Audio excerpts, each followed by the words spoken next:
Hello, everyone. Welcome to chapter 217 on my RLDR Custom Creations YouTube channel. It is the weekly edition, and I'm standing by one of my little lathes here, and I need to do some maintenance. So if you want to see what that is, all you need to do is stay tuned.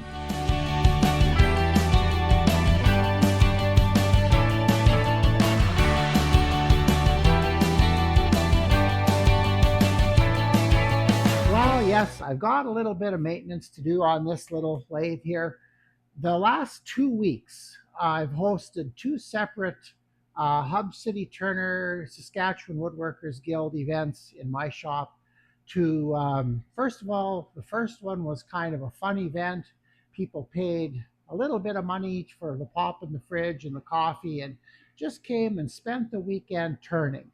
They brought whatever they wanted. They brought their own wood. Most of the time, they had their own tools, and all I supplied was my little lathes and the shop and all that stuff. So, and then the next weekend we had another combined guild club event that was actually a class taught by Trent Watts, and members from the Saskatchewan Woodworkers Guild and the Hub City Turners both had access to it. So I'd call it a combined event, but that went over really well. It's a lot of fun. And when we do more of these, if you're in the area, I'd encourage you to come out there. They're a lot of fun. So anyway, the maintenance that I need to do to this little jet, this is a Jet 1014, I believe. I think it says on the back here somewhere. And I would say that this jet, I'm not a jet aficionado, but the earlier ones were this bluish color. Now the later ones were white. And I think they might be like the newest model of this is a little longer and it's a little more updated. But this one is probably from, I would guess, the 90s. So it's probably 30 years old. And they've held out really well. It's an excellent little lathe. But the one thing that it has become a problem, and it's been a problem for a while already. I just put off doing it. But when a student put his piece in here these last 2 weekends and turned the lathe on, you could hear this growling. So let me see if you can figure out what the problem is. So I'm just going to get the mic a little closer. Where are we here?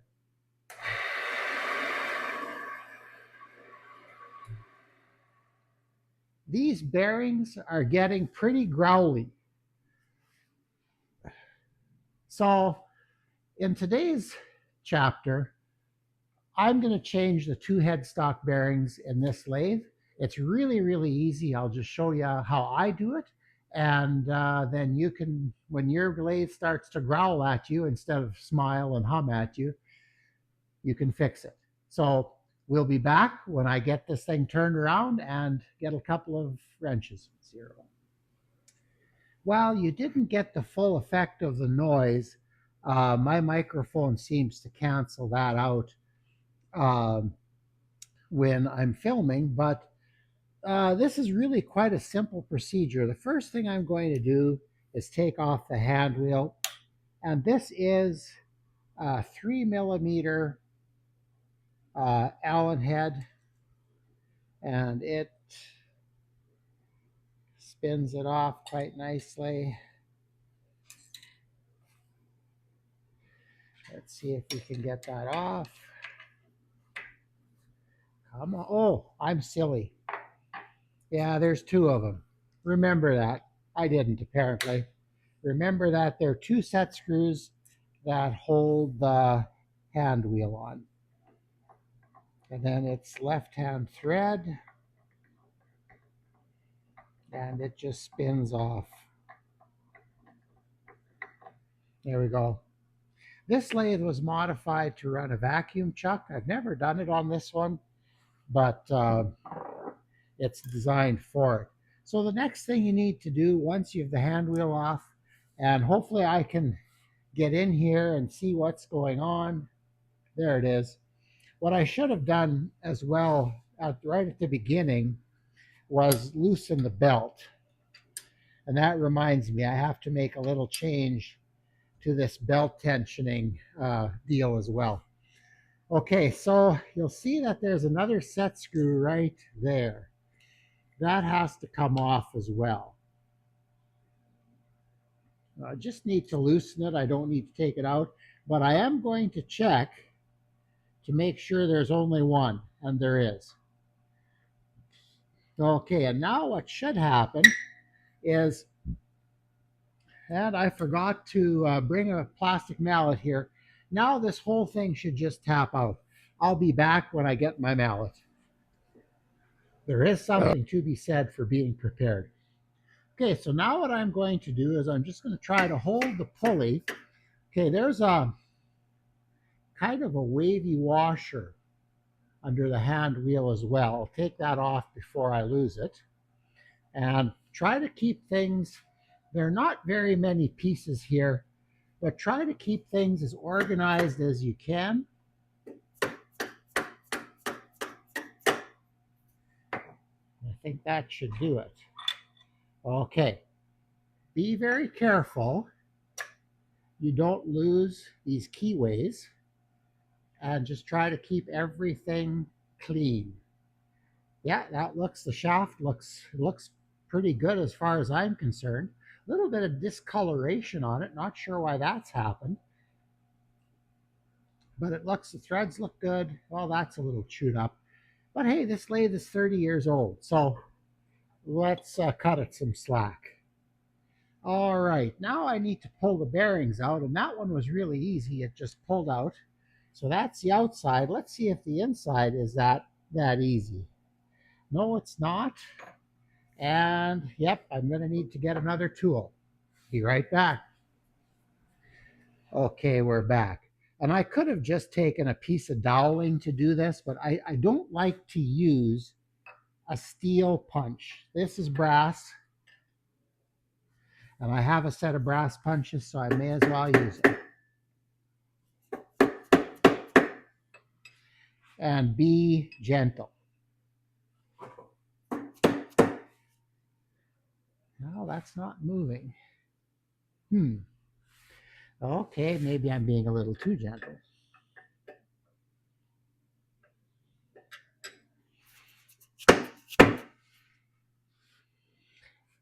It doesn't appear to be moving. Well, oh yeah, it is a little bit.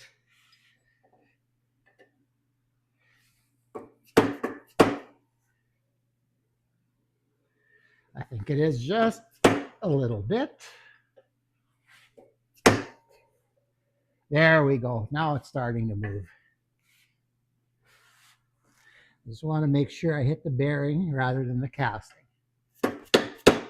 And I don't care about these bearings. They are done. So if I would damage them, I don't intend to, because that would probably mean I'm forcing things a bit too much. But yeah, it's slowly coming out. Okay, we're getting it.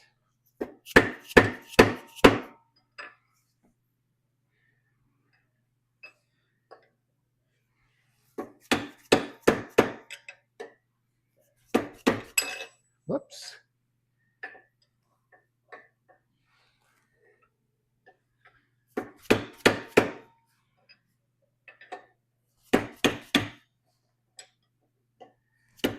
There we go. Like I say, I don't really care about that bearing, but I'm just going to pick it up and show you what we're looking at. So we've got two different sizes of bearings. Now, fortunately for me, with my fleet of jets and Delta midis, they use exactly the same bearings. So what I did is I ordered a set. I think they were. I'll get the canisters and show you. But I've got new bearings. I stock new parts for all these machines, like the common parts, like belts and bearings, and these hand tightening things. locking levers. Sorry, and that's always good in case of an emergency. So let's turn off the camera a little bit, and we'll show you the new bearings. Well, haven't really done any cleanup yet, but the bearings are out. What you're looking for when you're checking your bearings to see if they're any good is basically hold the inner race tight. At least this is what I do. Hold the inner race tight and then just rotate the bearing. And this one's definitely rough. You can easily feel it. It's got a couple of real snags in it when I'm rotating it. This is what was making the noise. Now, the other one, the smaller uh, outside bearing, at first I thought, wow, that's pretty good yet. But then, I spun it a little bit, played with it a bit, and I would not change just one bearing when I'm doing this because the other one, if one goes, the other one's got to be close. This one has a couple rough spots in it, but it's it's new compared to that one. But I'm going to change them both anyway. And maybe what I should do is just measure these for you in case you're doing this and not sure what size of bearings you need. Although I would probably, if I were you, I would take my lathe apart first, and then if you buy bearings locally, take them with you. If you're going to order them off of Amazon or some other place like I did, then you want to make sure you have the numbers and you know what those numbers are. So luckily, when I bought these, I bought them on Amazon, but I took them into my local automotive dealership or repair place here, and they looked at them and they said, that's the size of bearing it is, but it had some weird number on the end, and it was supposed to cost me tons of money to order them from him. And he said, no, just go on Amazon. You don't need that last number or whatever. There was some special feature that bearing had, something with the seal or something. I don't know what it was. I bought these quite a while ago, so I forgot. But the outer one, the outside diameter is 1.644. The inner diameter is 0.781, and the width is 0.4615. Okay, so that's this bearing here. The other bearing measures, that's the inner one, and it's a little bigger. It measures 1.841 on the outside,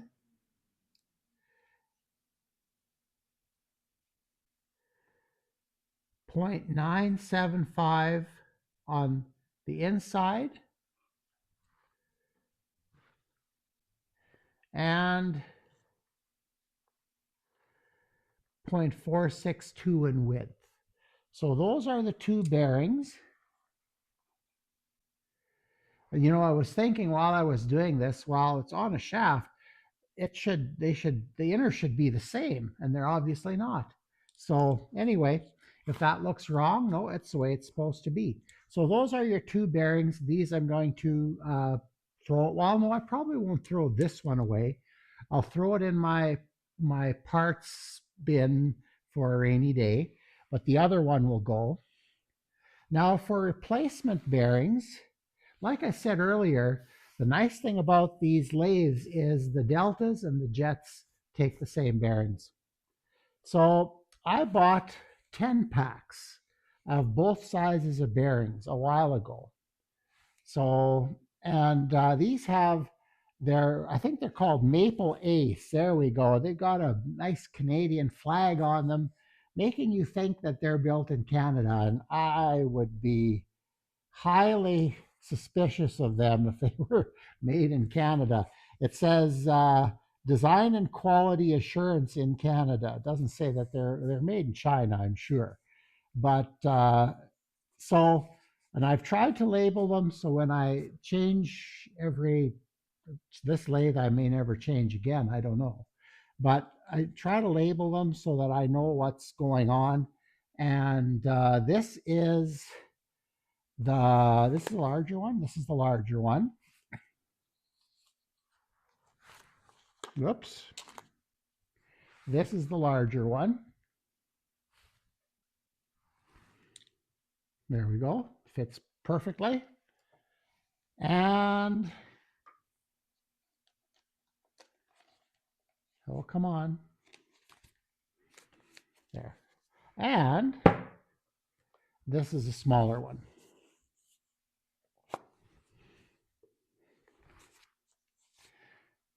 And what kind are these? I think these are just a Chinese bearing. But hey, the lathe is probably made in China too. So basically, I'm restoring it to original condition. Yeah. Okay, so those are my new bearings. I bought these on Amazon, but you could buy these locally. Most cities have some type of bearing and transmission store that I'm sure would handle them. Uh, you might get like a Japanese bearing and you'd pay more, but that's up to you. You can pick the bearings you want. But now it's time that I'm going to move the camera a little bit and we're going to put this all back together. 0. Well, let's start putting this guy back together. So the first thing that I do is I'm just going to clean the dirt and the grease out of the places where the bearings sit. And I can't get my fingers in there properly to do it, so I'm just doing it like that. See, taking the dirt out of there, make it so it has a clean place. Compressed air might help, but I don't think I need it for this. I think this is going to be good on its own. Now that one looks really good. Let's go over to the other side.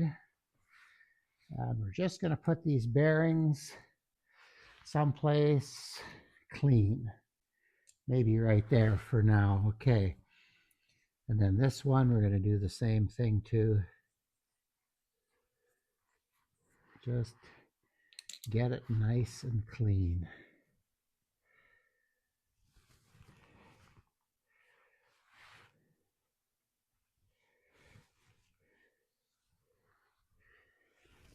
Okay.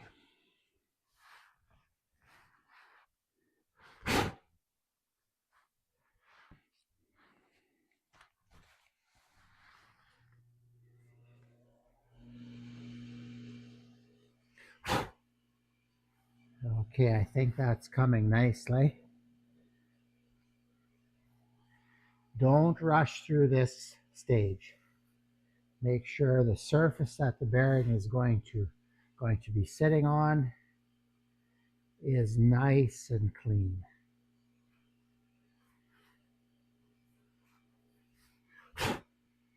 And I think that's it.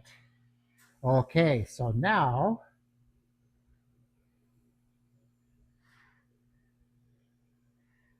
these bearings are the same on each side, so I don't think it matters which way it goes in, but I'm just going to start it. And then I'm just going to gently tap it in.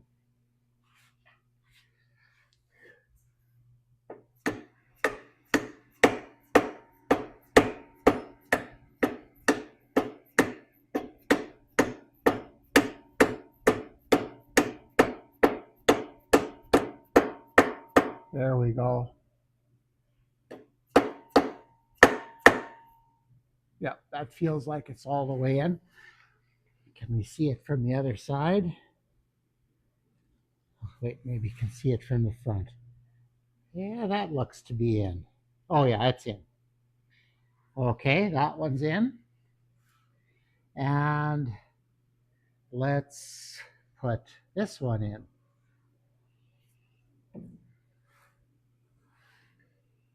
This one was a little tighter coming out.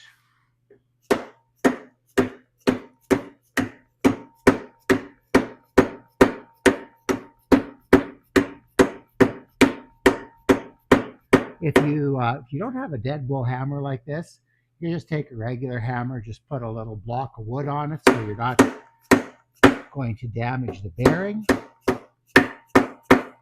and that's that. Okay, the new bearings are in. Okay, that one comes out pretty easy actually. There we go. And let's clean up just a wee bit here. Get rid of some of this stuff. We don't need this anymore. Put it there. We don't need that anymore. That we're going to need. That rag we don't need. This we don't need. I'll put it there. I'll clean that up later. And these are the old bearings. We don't need those. So now what we're going to do is put the shaft back in. Oh yeah, that is. Look at that. Definitely a bigger step here. So, okay. And the other thing we have to do as we do this is we have to slide this through the pulley as we go. And we want to keep that set screw and that keyway lined up as well. There we go. I can see it from here. The keyway is in about that position there. And we're just going to gently slide this on. The belt's a little bit in the way, but we'll deal with that. There we go. Okay, now I just have to be sure, I don't know if you can see anything there, that the keyway is lined up. It appears to be. Yeah, I think it is. Okay, I need to, there we go. Oh yeah, look at that. Slid in like a glove. Okay, now I've got some, first of all, the pulley can't sit against this casting here. It needs to move over. So I'm just going to move that over a little bit and get it centered. Okay, and it doesn't drag anywhere. So chances are that's good. Come on. There we go. Okay, and it's in all the way, bearings in. Okay, and I've got the pulley so it's not dragging on either casting. So now what I'm going to do is I'm going to tighten that pulley.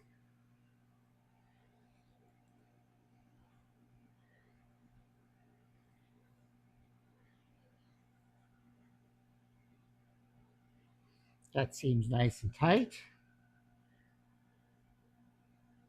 And it sounds good. Sorry, my head's probably in the way here. It sounds good. Okay, so then all that's left is to put the hand wheel back on. And remember, there was this wavy washer that needed to go in. I'm not sure how original this all is anymore. So, but it's going in. And this is going to get spun on.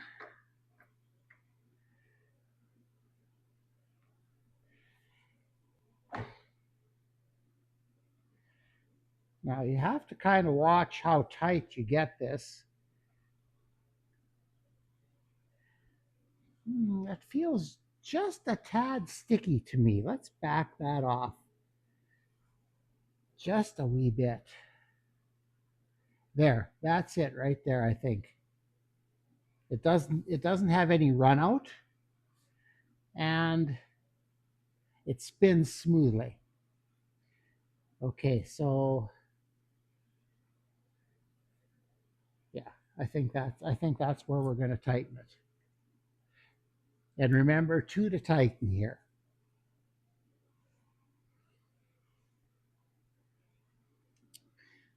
Okay, we're going to spin it around. And when I spin it now, if I'm not happy with it, I'll just loosen it and adjust this compression a little bit, and away we go. Okay, now I'm going to get this. Well, the third pulley would be good. I have to make one other change here yet.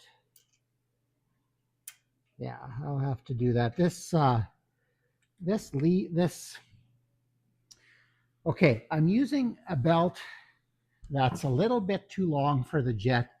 It fits the Delta. It's kind of a compromise belt, but the locking lever that holds the adjust the belt tension lever, that one, it drops, the groove drops down off the bolt and the washer goes flat against the side, and then you can't lift it up properly because the washer's in the way. So I have to deal with that yet. I don't know exactly what I'm going to do, but I don't think it's terribly hard to deal with. I really, really like the Deltas better than these guys for this part, but once you get the belt on, it's all good. I'm going to just try to loosen. There we go. Get the motor up a wee bit more. I don't like this here. The Deltas have a little doorway that swings. And let's just put some tension on the belt.